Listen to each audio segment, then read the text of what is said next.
ወደዚህ ስራ የገባ ነው 8 ሆነን ነው። 3 ሴቶችና 5 ወንድ ነው። በማህበር ተደራጅተን ነው በጥቃቅንና አነስተኛ ሆነው አሁን ኦልሞስት ወደ 2 አመት ሆነን ከጀመርን 2016 ነው የስራ የጀመርነው።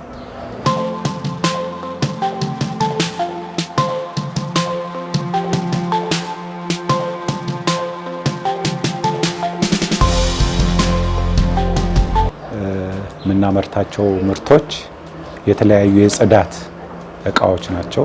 እነሱም የልብስ ማጠቢያ የላውንደሪ ጄል የምንለው ማለት ነው፣ ዲሽዋሺንግ የእቃ ማጠቢያ፣ የእጅ መታጠቢያ፣ ሌሎች ደግሞ የሽንት ቤት የወለል ማጽጃዎች የመሳሰሉትን ነው የምንሰራው። የስኮሪንግ ፓውደር የሚባል የዱቄት ሳሙና አለ።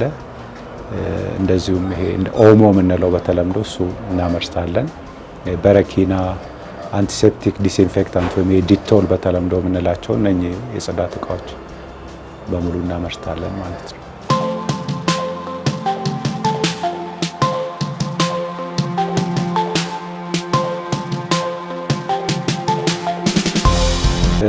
ስታንዳርዱን ጠብቀን እንሰራለን። አንደኛ የስራ ስንሰራ ከኢትዮጵያ የተስማሚነት ምዘና የሚባል አለ፣ ኮንፈርሚቲ አሰስመንት የሚያወጣቸውን መስፈርቶች አሟልተን ነው የምንሰራው። እነዛውም በልብስና በእቃ ሳሙናዎች ላይ ስታንዳርድ ይሰጣሉ።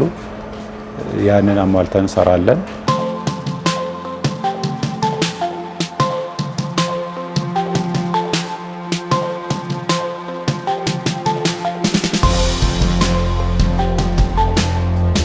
ዋጋው በየጊዜው ፍላክቹዌት ያደርጋል። በተለይ አሁን በቅርቡ ትንሽ ከፍተኛ የዋጋ ጭማሪዎች አንዳንዴ ይታያሉ።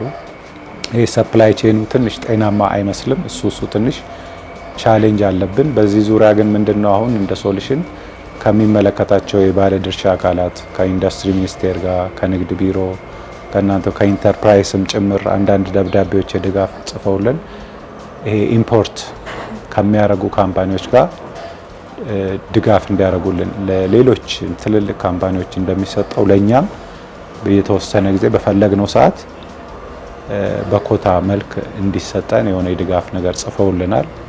ይሄ ለኛ ትንሽ ፕሮሚሲንግ ነው።